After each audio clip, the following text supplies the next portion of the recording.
Coming up on today's show, we will explain why Mike Macdonald's new defense in Seattle will shock the rest of the National Football League. Tyler Jones here with you. Thanks for joining us. Before we dive in and give you our analysis, a reminder that all month long for the month of July, we are in a battle with the Cowboys report to see who can get the most likes on their videos. And to give you an update on the scorecard, Seahawks today with a slight lead over the Cowboys report, 555 to 543. So whatever you do, make sure and like today's video. That way we can show who's boss, why we have the best fans in the National Football League, and stick it to the Cowgirls. Like the video, we'll get started with today's show. The mission ahead for Mike Macdonald as he enters year number one with this Seahawks defense is to make the Seahawks defense great again. We've seen this defense many years ago have some legendary moments and some great teams that they put out there. But it has been a minute since the Seahawks defense was competent, right? And now Mike Macdonald, you look at this team that he's handed here.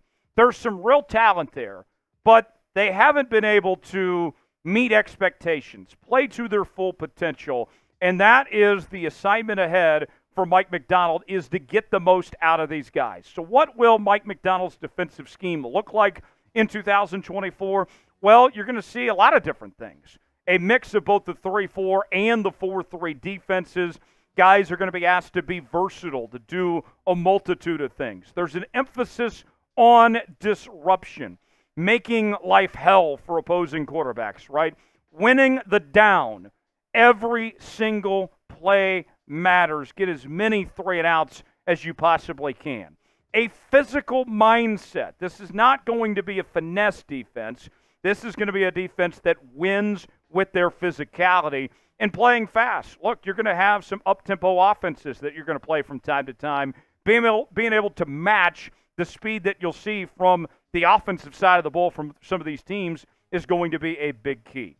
Number one, the first thing that Mike Macdonald has set out to do with this Seahawks defense is to build a wall within the interior of the defensive line and make opposing offenses pay for it. Look, if they're going to win so much that this team gets bored of winning, you'll never get bored of winning. You got to win at the line of scrimmage, and Mike Macdonald is very aware of that. Here's what he said recently on his plans with the defensive line. In general, we're trying to build a wall up the middle, trying to stay square, trying to set hard edges, make the ball bounce outside, make them throw the thing outside. You don't want to get gashed up the middle of your defense. You've got to have the right guys who can play there so you can get the job done. And we've seen over the last few years that the Seahawks specifically have struggled with stopping the run. So the wall that has been installed here in Seattle, you have a great foundational piece with Leonard Williams, who just got paid this offseason. Jaron Reed is back. Draymond Jones, we're going to see playing both defensive end and the outside linebacker position. You invested a big brick in Byron Murphy II out of the University of Texas with your first-round pick. Jonathan Hankins, who was coached by AD in Dallas, he comes in. He's expected to be a rotational piece. And Mike Morris, I have high hopes for entering this season as well, that he'll be an impact player for this Seahawks defensive line. Do you believe in Mike Macdonald's defense? Are you a believer or not? Type B for believe, D for don't. Don't stop believing. Type B in that comment section or pinned comment today and show up and show out for Mike Macdonald and his new defense in 2024. Seahawks Today is bringing you non-stop Seahawks coverage with sometimes 2 and 3 videos a day here on the channel. We do our live shows twice a week, watch parties for every game this season. We're doing our Madden Sims as well for every single Seahawks game. We got our interactive Q&A mailbags, breaking news, and more. We are the one-stop shop for all things Seahawks. Subscribe now. Turn on notifications so you never miss a moment. Help us reach our next milestone of 53,000 subs here on the channel. Subscribe now, youtube.com/SeahawksTV.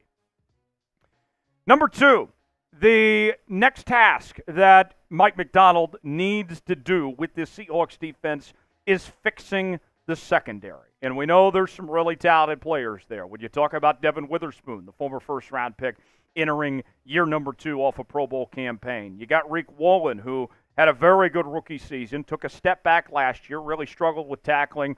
He is a fine football player, and the expectations are that he'll bounce back. And then you got other options, guys like Mike Jackson, Trey Brown, and those are just the corners, right? You go to the safety room. Julian Love's coming off a Pro Bowl campaign. You bring in Rayshawn Jenkins from the Jacksonville Jaguars, who I'm very high on. What was a unit that was very inconsistent in 2023. The talent is there for it to become a strength for not just this defense, but this entire team as a whole in 2024. Macdonald had this to say on his secondary. We are really excited about our secondary, and I think there is some flexibility there. We can get some personnel groups for guys moving around, play matchup ball a little bit. They're in good shape. Could this be the second coming of the Legion of Boom? That's the question that Seahawk fans really want to know. I think Devon Witherspoon is going to take a huge step. Riq Woolen, I'm very confident, is going to bounce back and look like what he was his rookie season, hopefully even better than that. Julian Love, he's wanting an extension soon. He's going to want to be around a while. Mike Jackson and Trey Brown competing for that other outside corner spot. I like Trey Brown a little more than I do Mike Jackson, but both those guys have plenty of starting experience, and Rayshawn Jenkins, a very solid player in his own right. You got to watch out for Devon Witherspoon. He is the key to all of this. And throughout this offseason, when we've brought up Devon Witherspoon, it's been all positive, right? Mike Macdonald, I think that's his favorite player. He talked about him every single day in the offseason activities. We heard from his teammates of him taking just major steps in the right direction and potentially positioning himself to be the best player on this entire defense in 2024. Macdonald, on Devon Witherspoon, said the following. This was back at minicamp. I told him today I couldn't believe he was the smartest football player of all time, and it's only his second year in the NFL. He's got an answer for everything. No, hey, be yourself. That's who he is. We love him. Witherspoon, as a rookie last year, was a Pro Bowler, led the Seahawks in passes defended as a rookie with 16.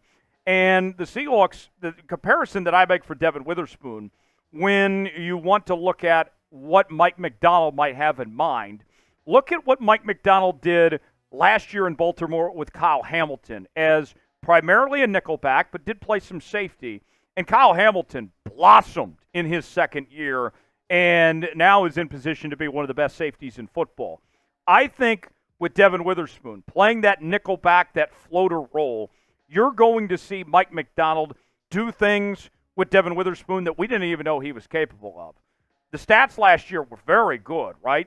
8 tackles for loss, 1 interception, 16 pass breakups. But, folks, I'm telling you right now, this is just the beginning of the Devon Witherspoon era. Is Devon Witherspoon, right now, at this very moment, the best player on the Seahawks defense? What do you think? Type Y for yes, in for no. Way in the comment section, let us know. Number 3, the next key to the Seahawks' success on the defensive side of the ball, something that Mike Macdonald has put a big emphasis on, is having linebackers that can cover. You look at the linebacker room last year with Bobby Wagner and Jordan Brooks, both very good inside linebackers, but both of them struggled in coverage. That's why they're not back here. That's why the Seahawks invested in Terrell Dodson and Jerome Baker, because of their abilities to cover and play in coverage. And it's real simple. Mike Macdonald has made it very clear. If you're a linebacker and you can't cover, you will not be on the field in this defense. That is a huge priority for what the Seahawks want to do. And if you look back at last year's coverage rankings, all right, I would say the reason why these numbers are not so hot is not even all due to the secondary. I think the linebacker room was the biggest reason why the Seahawks struggled in coverage last year. 26th in opponent completion percentage, 24th in opponent yards per pass, 21st in opponent passes per game, 22nd in opposing passing yards per game, and 21st in opponent interceptions thrown at just 1.88% as far as that goes. Those numbers weren't good enough. And the Seahawks, their defense was picked apart in the middle of the field against opposing offenses because they were going right after the linebackers.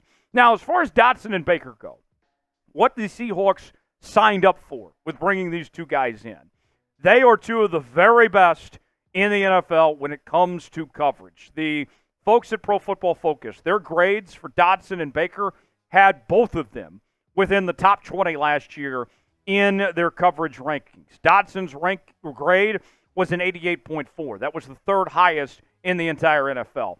Baker's grade, not quite as good, but still solid, 74.4. That was the 19th best in the NFL last season. And as far as how they're used, when it comes to these linebackers and their role in coverage, Corbin Smith of SIL Seahawks did a really good job a while back of kind of laying this out. Here's what he had to say. Assuming the Seahawks plan to plug Baker into Smith's role, referring to Roquan Smith, and Dotson into Queen's role, referring to Patrick Queen at the second level, their pass production and play styles should match up well with what Macdonald asks of his linebackers, with each player being in their mid-20s and in their prime of their respective careers with room to develop.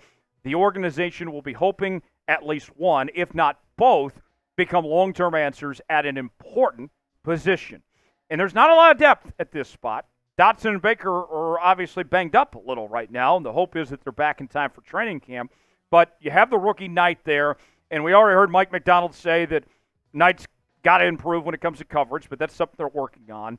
Thomas, Radigan, O'Connell, Richardson, and Gibbs all fighting for roster spots at this point. But you don't have a ton of depth, but there's reason to be optimistic for the fit that both Dotson and Baker bring to Mike Macdonald's defense here. With that said, with linebackers still being a need, what is the biggest need for the Seahawks defense at this point in time? Weigh in the comments section. Let us know what you think that is. If you enjoyed today's show, you want to stick it to some Cowboy fans, like the video. We certainly would appreciate it. I'm Tyler Jones. We'll see you next time here on Seahawks Today.